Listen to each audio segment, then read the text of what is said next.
இப்போ இந்த கேபேஜை வெட்டி கொள்ளுவோம்.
நான் இதில் வெட்டி கொஞ்சத்தை எடுத்து வறுக்க போகிறேன்.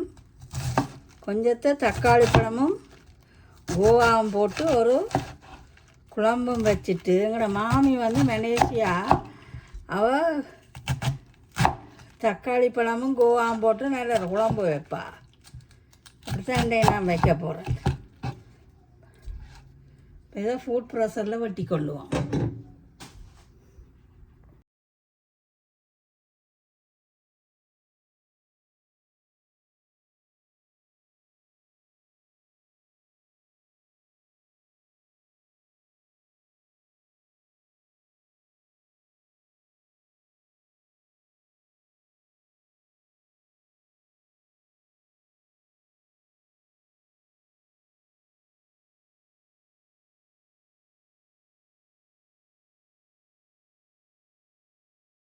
வணக்கம் மக்களே, நான் இன்றைக்கு கோவாவும் தக்காளி பழம் போட்ட குழம்பும் கோவா வரையும் செய்திருக்கிறேன். இந்த கோவா குழம்பும் கோவா வரையும் எப்படி இருக்குன்னு கமெண்டில் போடுங்க. ப்ளீஸ் சப்ஸ்கிரைப் பண்ணி லைக் பண்ணி கமெண்ட் பண்ணுங்க மக்களே. லைக் பண்ணுங்க, லைக் பண்ணினா எனக்கு ஒரு ஆதரவாக இருக்கும்.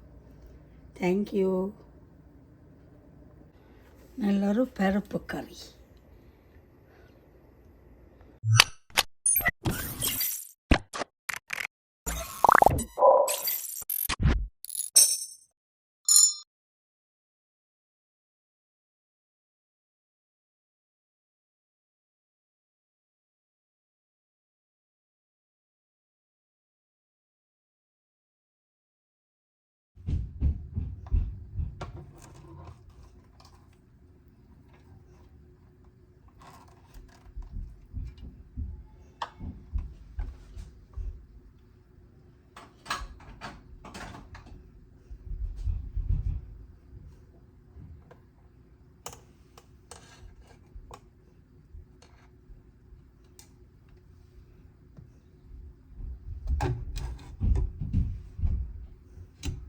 வாங்க மக்களே, கேபேஜ் ஒரு முழு கேபேஜ் எடுத்து இப்படி வெட்டி வச்சுருக்குறேன்.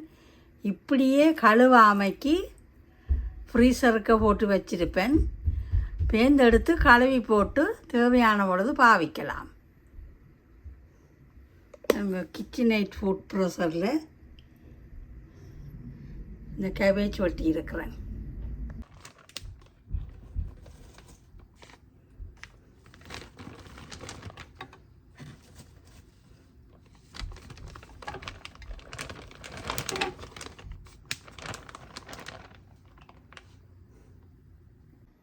இப்போ நான் கோவா வரைக்கு இப்படித்தான் நான் வறுக்கிறேன். நான் முதல் கோவாவுக்கு கொஞ்சம் உப்பு போட்டு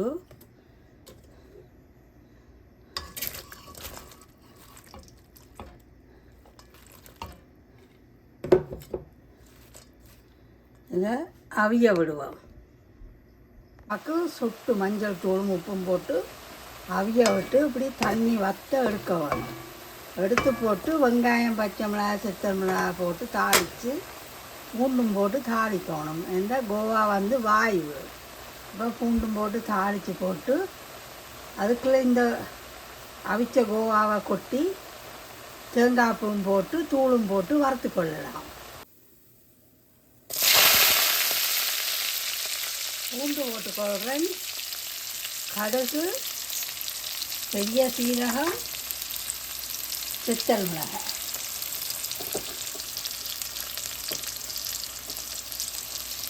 கருவேப்பிலை.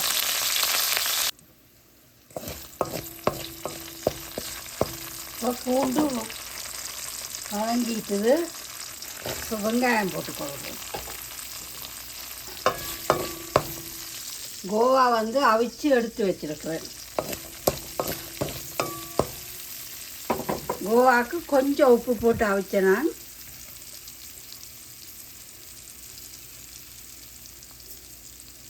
இதனால் கொஞ்சம் உப்பு போட்டுக்கொள்ளுவோம். வதங்கட்டும்.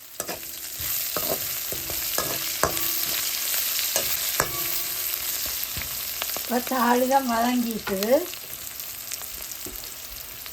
அவிச்சு வச்ச கோவா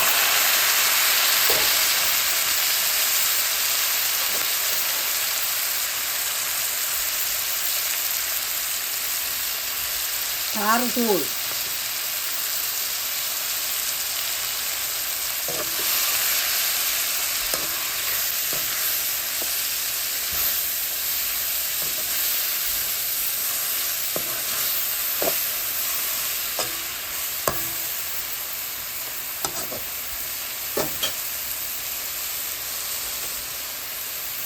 தேங்காய் பூ,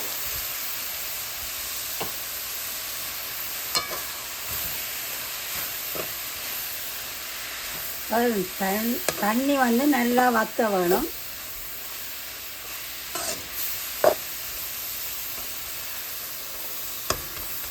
நாங்கள் கோவா வர இப்படித்தான் வறுக்கிறது. பச்சையாக கருவேப்பிலை கொஞ்சம் கிள்ளி போட்டால் வர வந்து நல்ல வாசமாக இருக்கும்.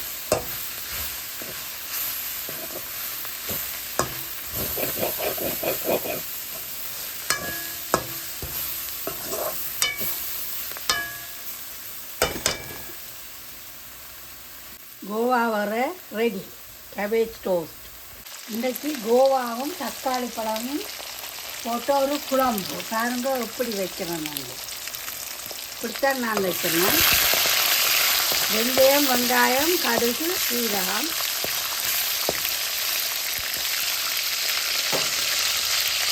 பச்சை மிளகாய், சித்தல் மிளகாய், வெங்காயம் எல்லாம் போட்டு வதக்க வேணும்.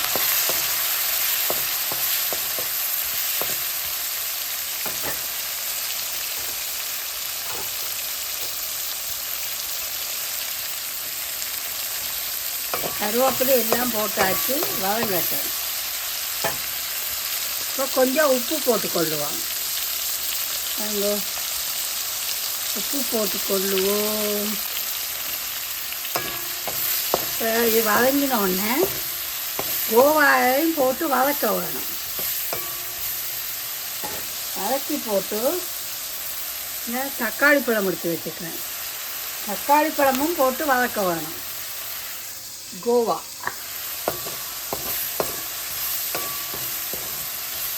இது வதங்காட்டும். கோவா குழம்பு நல்ல வாசமாக இருக்கும். எங்கேயம்மா கோவாவில் பால் கறி வைப்பா, அல்லது சும்மா கூட்டி தூள் கறி தான் வைக்கிறவா.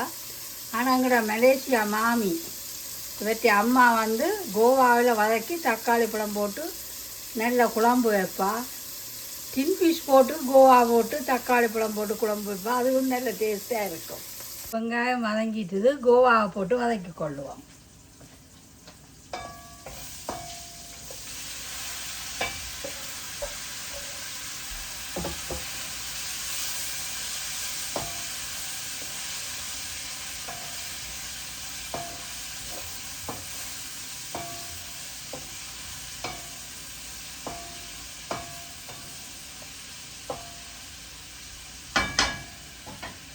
கோவா வதக்கி குழம்பு வச்சா நல்ல வாசமாக இருக்கும்.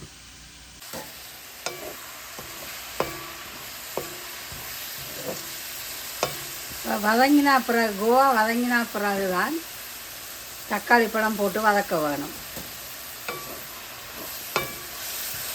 அப்போ தான் அந்த கோவா கறியில் ஒரு வாசம் வரும். கோவா பால் கறியும் நல்ல டேஸ்ட்டாக இருக்கும். ஆடி அமாவாசைக்கு நல்ல ஒரு கோவா கறியும் கோவா வரையும். அப்பா இல்லாத ஆக்கள் தான் ஆடி அமாவாசைக்கு விரதம் பிடிக்கிறது. ஆனால் எங்களுடைய அம்மா சொல்லுவா, புருஷன் மேலே இருந்தால் அப்பாவுக்கு விரதம் பிடிக்கக்கூடாது. அது என்னன்னு எனக்கும் தெரியல. எங்களுக்கும் அப்பா இல்லை, 1 வருஷம் ஆகுது. இப்போ கோவா வதங்கினோடனே தக்காளி பழம் போட்டு வதக்கி கொள்ளுவோம்.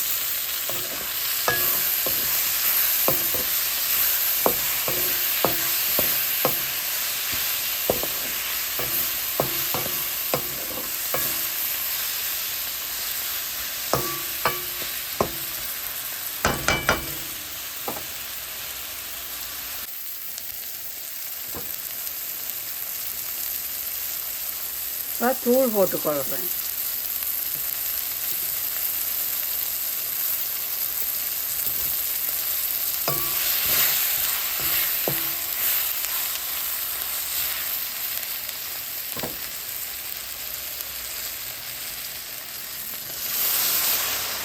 கடைசியில் கொஞ்சம் கெச்சப் விட்டால் டேஸ்ட்டாக இருக்கும்.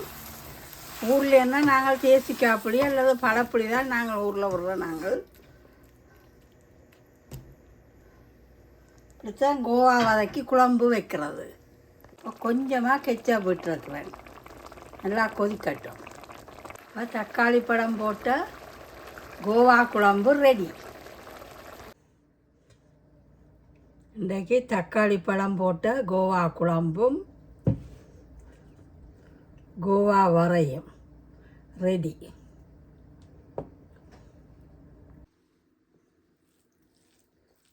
கோவா குழம்பும் கோவா வரையும் நல்ல டேஸ்ட்.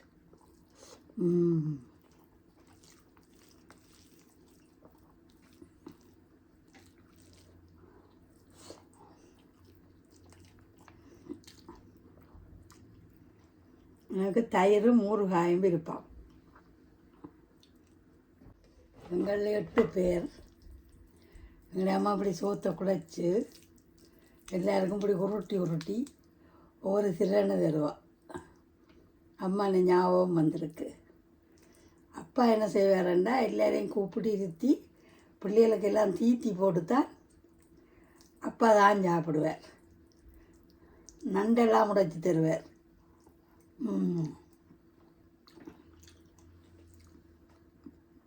தக்காளி பழுத்துட்டுது.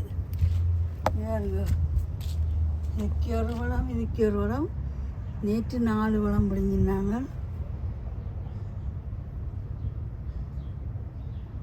இதுதான் ரோமா தக்காளி, இட்டாலியன் தக்காளிங்க. இட்டாலியன் தக்காளி வந்து நீளமாக இருக்கும். ஒன்று பழுத்து வருதுங்க.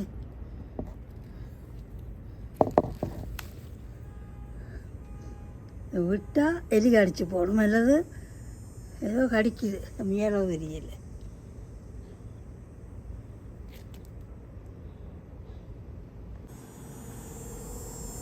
இதில் ஒரு சின்ன ஒரு காயம், ஏதோ கடிச்சு பார்த்துருக்கு. அணிலோ என்னன்னு தெரியல.